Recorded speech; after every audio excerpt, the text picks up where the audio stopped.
jimaan haram jiru naabidudha diida. Shisha uqota warri shisha nu haram jettan qota shisha naabida.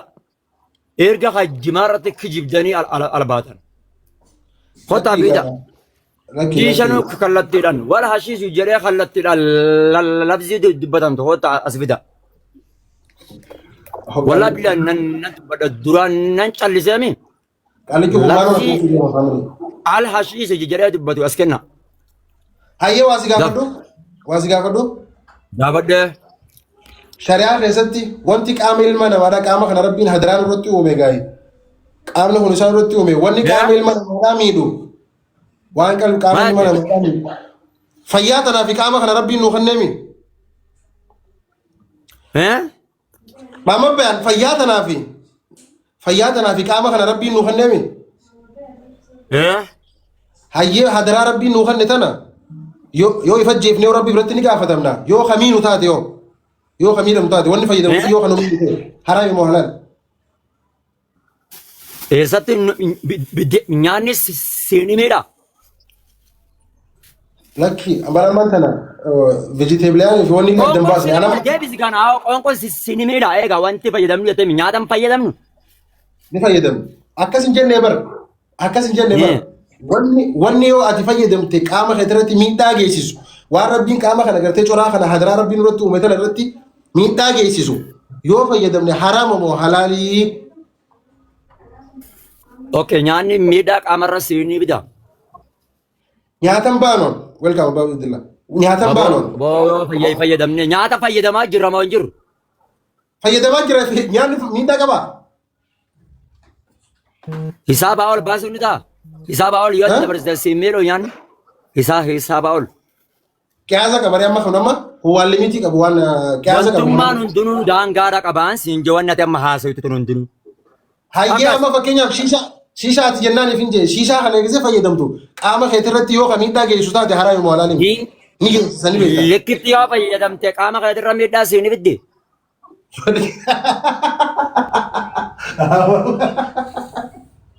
Gaafiin koomini deebisgaa wanni shiishaa kana kaaseef warra dhaabugaa wanni shiishaa kana kaaseef ofii qiyyaa balle takkaa argeetillee hin beeku takkaa dhugallee hin beeku.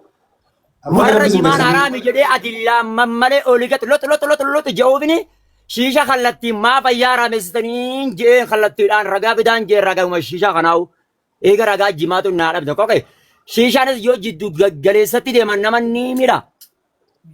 Ini miidhee waan aare shiishaan akkamitti jiddu galeessaa fi olaanaa qaba. Aarri aaruma lachuu somba dhaqaa bara xiqqeessitee yoo fayyadamtees yoo guddistee fayyadamtees sombumarra dhaqaa bara. Hawloojiin kee kunis wallaahi yaa'u pilaaneeti bara. Hawwaayinsi deebisu as jira asin gaafachuu as jira wali ajaa'ila. Galeessatti yoo deemte hoo'insi hin jiru. Daliila na gaafachuu deemaa bara silaanni xiqqoo booda daliila na gaafachuu deemaa. An maalittiin beeka kana gaafatu sin gaafatu jira. Waan hundaa'u na gaafatu nyaanninis likkii itti nyaatan qaba. Hayyee dhageeffadhu naas hima nyaanninis likkii itti nyaatan qaba. Wantummaan hundinuu waan likkii itti nyaatan qaba. Abbaa kiyya. Waan rabbiin quraana keessatti kallattiin akka farshoo haraamessatti innal khamra wal maysir jedhee dubbatetti waan rabbiin kallattiin dubbate san dhibbaa dubbatti itti amanna. Akkas. Lama qaaraati. Ammoo bakka caatii kanarratti anta waan biraadhaan nan galchi garuu immoo adillaa shiishaa waan hin gaafadhuuf hin qaba. Shiishaa garuu shiishaa gaafadhu malee aboo dhaabbadhu booddee waan namni siin jiru dhagee akka kanattan ilkitan mataa battee kana keessa sidhaa nama dhaggeeffadhu. Namni shiisha dhuge azaaba seena.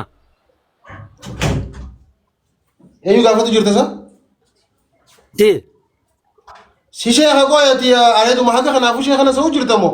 Maalittiin beekaan fi sirraan baruu jira? Akka dhageessatti azaaba seenaan siin jee bar. Akka dhageetti moo? Namni qaama isaadhaa rabbiin hadaraa itti kallatee isa uume kana qaama coraa rabbiin itti uume kana miidhe azaaba akka seenaa. Qaamarraan si gaafadhe moo hashiisharraan si gaafadhe? Shiishaa itteemi?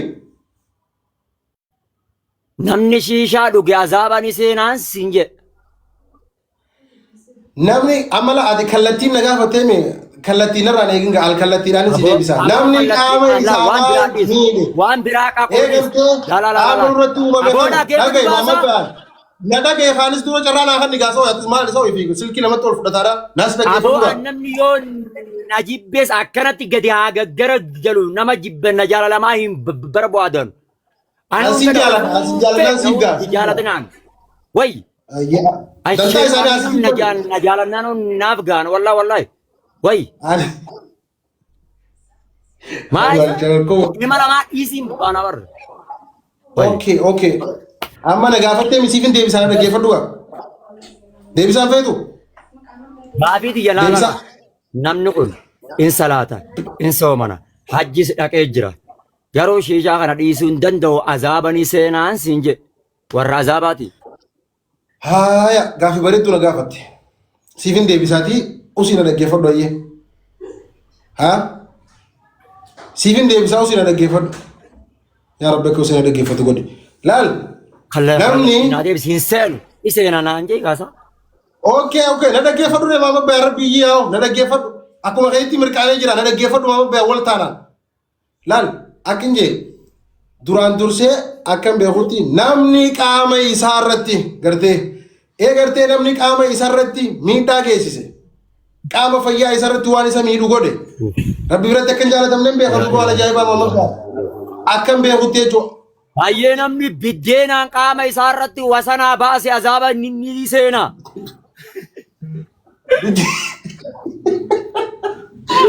Loojii isaa addunyaa jiru bara.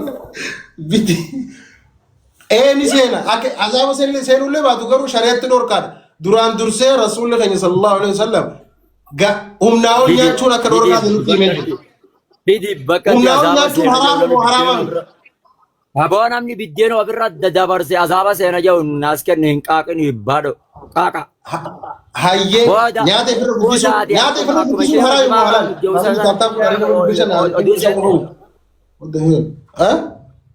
Na deebisee yoo sirriitti nyaata ofirra guddiste haraa yoo halaan kana qofa na deebisatis. Biddeenni gaa'ee ofirra dabarsu hin ta'u. Amma Bayaan beelaas jira. Biddeen hin baanoon woo nyaata ofirra guddiste shari'atti dhorkaa miti.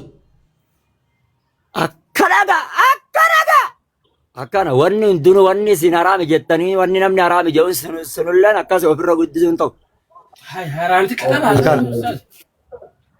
Hayyee sijaaraa yoo ofirra guddisuu baattee hafuma takka lama faa dhoyitoo sunis haraami mo'ala yoo ofirra guddisuu baattee rakkoon qabu na jiru taate amma loojii ammaa sooyitu. Maal baantan? Sijaaraalleen akkasuma yoo xiqqoo xiqqeessitee fayyadamte rakkoon qabu. Akka inni mee sijaaraan as kenne bakka itti sijaaraa dubbate quraanaa fi hadiisa irra. Aboo daliila nan gaafatii Muhammad Bayaan hin beekutii fi wayi. Sheekha san gaafadhu irraa as kennaa bakka aadaa warra sijaaraa dhuguullee warra azaabaa gootanii jirtan. Atiije shiishaa sirnaan keessanii fayyadamuun rakkoon qabu jattee moon jedhu faamilii as jala jiran warra jala turan ni jira jattee moon jedhu. Anaajjee akkamiin jemeen? Shiishaa xiqqeessanii yoo fayyadaman rakkoo hin qabu jattee moon jedhu. Aboo an oyi biddeena likkitti fayyadamaa hin jenne. Biddeena gara nyaataa abarsimmii. Amma jimaan nama maaree godhaa jiran. Hiijigaa. Akkam godha jiran jimaan nama? Jimaan maaree amma gaafa kijiba sheekota isaanii sheekota kana gaa. Ayyee. Jimaan maaree nama godhaa jiraniimi. Maareen sun maal godha jiran? Mootummaa akkuma. Aboo haadha ofiidhaati haadhatee wallaaltee takka itti hidhamtu si taasisaa jiran. Isaan jimaa akkam qamaan? Ha pilaaneeta birarraa dhufe qamaa immoo jimaa fi libaana tol keessa qamaan. Akkami namni jimaa qabee dhuganii waan haasawaa Hasakkare yoo ta'u malee. Buna dhuyna janii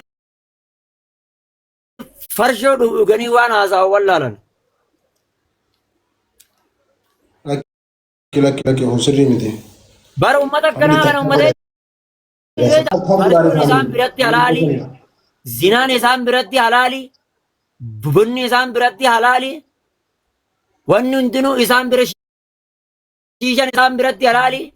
Sijaaraan isaan biratti halaali. Ilaa ammallee jaartii walii laal mana jaartii walii wal bira fuulli isaan biratti halaali. Wanti hundinuu isaan biratti halaali. Jimaa qofaas isaan biratti haraami. Ganda isaaniititti biyya isaaniititti illee. Google keessa jiraatan isaan. Warreeti jettu kun eessa koo eessaa fitu jirta isaati uummata kami koo.